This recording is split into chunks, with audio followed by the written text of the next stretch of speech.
Do you remember when adulthood looked like fun? We couldn't wait to grow up because that meant freedom, having your own money and do what you want when you want to do it.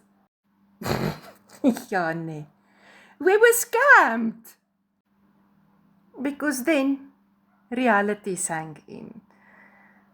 Bills we didn't ask for, stress we didn't order, and those unforeseen emergencies that just didn't book any appointments.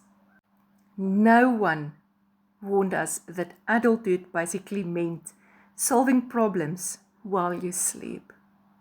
The scary part, any unexpected expense can flip everything around.